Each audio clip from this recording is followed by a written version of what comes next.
vision, leadership, workplace-related topics. The Voices of Victory podcast show. Subscribe today. Let's go. Vision, leadership, self-esteem, workplace-related topics. Subscribe. The Voices of Victory podcast show. Voices of Victory. Vision, Voices of Victory. leadership, Voices of Victory. workplace-related topics. The Voices of Victory. Voices of Victory. Voices of Victory. Voices of Victory. It's time for the show. You are now listening to the Voices of Victory podcast show. Ladies and gentlemen, Mario Di Leone. Hello and welcome to Voices of Victory podcast. Today is yet again another job-related, interview-related podcast. We're going to have some fun. We're going to keep it simple, though. If you haven't been here before, this is the Voices of Victory podcast. I am your host, Mario, and we're going to delve into strategies, insights, and principles that empower individuals to become successful, to overcome, and of course, embrace their unique strengths. Now, this episode is designed to inspire you today to take charge of your personal and professional journey and give you some practical insights that are going to help you step directly into your full potential. So we're exploring a subtle yet critical art of communication, especially in job interviews, because sometimes it's the words that you choose to make up all the difference. Now, I can tell you this. Most people go to a job interview with the outcome or end result in mind. Let me say that again. They go with the outcome or end result in mind because they could come from a fear-based mentality. You know, bills are piling up, you're on unemployment, you're getting hit from the left, hit from the right. All of these things are, sucking out the finances out of your bank account. All of these different things are occurring, They're increasing the level of anxiety. And what happens is people will get outcome focused rather than process focused. In other words, being in the actual interview. Interviews were never really kind of designed to be 100% outcome based. Like, we understand that there is a physical goal. The physical goal is to get a job. But the more interviews you go on, you become a better interviewee. When you become a good interviewee, eventually, as a result of those skills, you finally land that one particular job. And some people can nail it on the first shot, and some people can't. And what I'm basically trying to say is the level of anxiety and frustration and financial burden, all of that stuff weighs the person down. They've pushed themselves into being outcome focused rather than process focused, rather than being in the now, in the moment, in the process, actually focusing on the quality of the actual interview. You got me? So I want you to know it's not just the journey, it's the destination as well. The destination is the outcome. That's our goal. That's where we're trying to get. But in terms of being process focused, we have to keep in mind that every interview you have, whether you get it or not, is an actual experience. Most people can't see that because they're caught up in their own personal pains, their own personal pain points, and their own personal dramas. They're wrapped up in that entire essence, right? So I'm not saying by any means is the outcome or getting a goal the point. It is the point. Obviously, it is a point. But I'd like to say it is a byproduct from being a very good interviewee and doing your 1,000% best. This is why it's important to do mock interviews. When you don't have interviews, there are mock interview systems online, and the whole point is to help you get work. And that's the thing. And if you haven't done mock interviews, you can actually do them with a friend. There are like mock interview scripts out there online that you can, get and have a friend do that with you. But the point of the process of interviewing is all about being in that moment, being in the now, being present, being a good, solid interviewee. And then as a byproduct, you will nail it. And that's the big thing, is by remaining in the process, we focus on what we can do. And we focus on the quality of being a good interviewee. And when you do that, then it could be a byproduct. And if you don't get it, you can't attach it to your self-worth. And that's what people will do, is if they fail to get the job, they attach it to their self-worth. It's like bad interview means bad person. Bad interview means, I'm depressed now, I'm no good. They said I'm not good, so I'm not good, right? Something to ask people is, hey, what is the reason why I didn't get this? You could follow up with people. If you're lucky, you'll get a follow-up, right? Because a lot of people are ghosting each other. Nowadays, they're ghosting each other left and right, whether it's an employer or employee, interviewee candidate. So what I'm trying to land in terms of the plane here is that be in that process, become a good interviewee as best as you possibly can. And use mock interviews as a tool. Anyway, let's move forward from here because this is where it gets interesting. We stumble on our words. It's the words that we choose that actually make all the difference in what we do. So I'm going to talk about the top verbal mistakes that you can make in job interviews.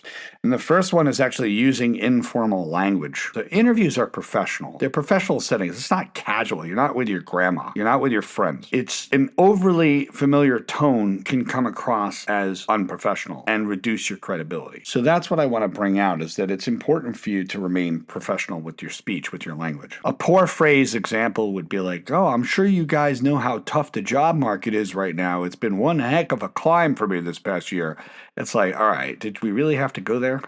Now, the way you can improve that is you can usually say, as you're likely aware of the job market, it remains highly competitive at the moment. It's presenting a lot of significant challenges from many professionals seeking different opportunities, right? So you're not really throwing yourself in there, but you're actually stating the status quo with that. Now, another way to really do damage in the interview is use vague words or even hedging language, vague words like a lot or various or many, many, many or a great deal. They fail to convey specific accomplishments. They fail to be specific. It leaves your interviewer unclear about your value. So let me give you an example of a poor phrase. It's like, oh, I've worked a lot on different projects and saved the company a great deal of money. Well, that's not really quantifying it, right? There's not really a number there that says how much. So you have to think about that. Now, what you could do instead of using vague language, you can have an improved version of the phrase, and that could be, with over 8 years of experience in the paper industry, specializing in photo paper sales, I've developed strategies that save my clients up to 20% on orders exceeding $5,000.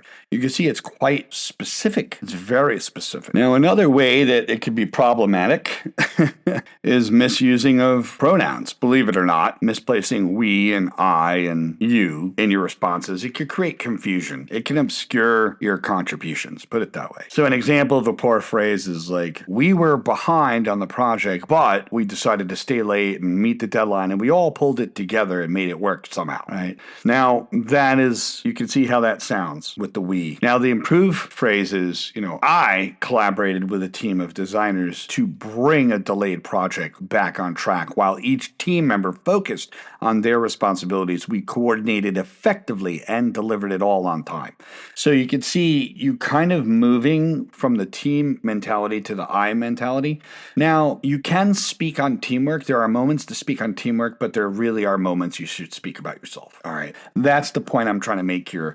We don't want to sound like we're being selfish when we're just referring to us, and we don't want to make it seem like we're referring to the team where we lose our identity. We get lost in the sauce of other people. So we have to be able to draw that parallel between our own contributions and our contributions to the team. That's what that's about. Now, when it comes down to using terminology, there are universally understood terms, because sometimes there's jargon-specific terms or maybe corporate-specific terms, but we're talking universally understood terms to explain your experiences. For example, let's talk about a poor phrase. I'll give you a poor phrase for that. So while working on the 767 project, I caught a costly mistake in this project for the 656 product line. It's like, okay, I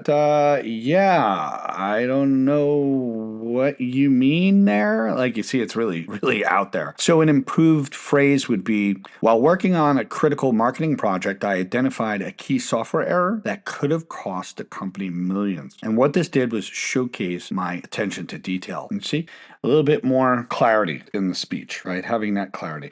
Now, you got to watch out for acronyms, the overuse of acronyms. Oh my God. Like when this happens, the plane is going down.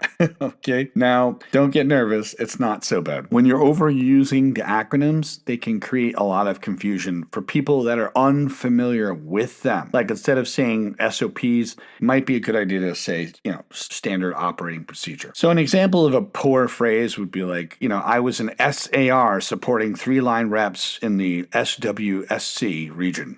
Like, okay, yeah, thanks, appreciate it, right?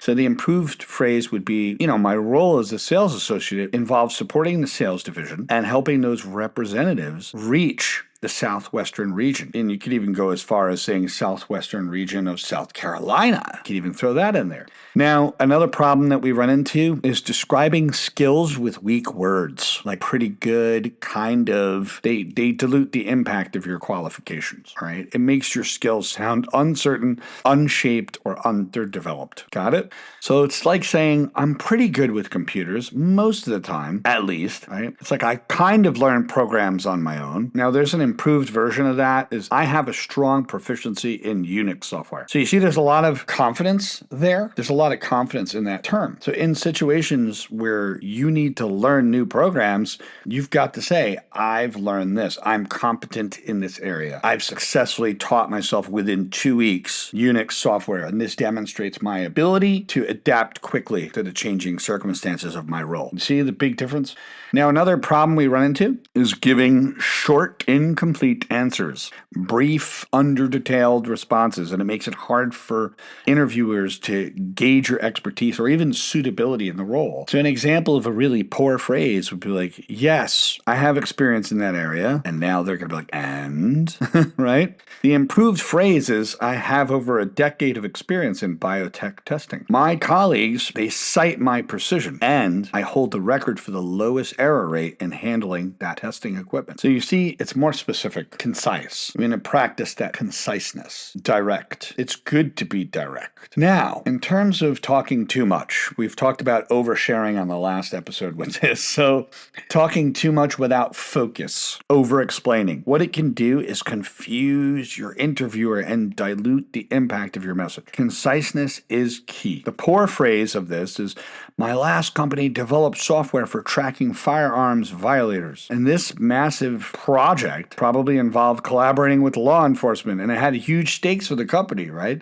So it could have been positioned entirely different, all right? The improved phrase of it all is, at my previous company, I led a nationwide launch of a tracking product designed to help law enforcement convict firearm violators. There you go. It's a little bit better. When you can start talking about that, you can go into depth if you'd want. You could wait for their questions. It's not a big deal. Like, we don't always have to fill in. And that's a big problem we have nowadays in interviews, is that there's silence. Learn to be comfortable with the silence. Learn to be comfortable with the silence. People want to rush to fill the silence in, and they wind up oversharing. They wind up over-explaining. Be comfortable with the silence. Learn to delay your responses. Learn to pause. Sit in that emotion. Some emotions are uncomfortable, but they help you grow. And as human beings, you know what we do? We completely push away our emotions and we numb ourselves. Got it? So you can see how that works. It works like that. So that's pretty much it for today on this episode of Voices of Victory podcast. I'll see you on the next one.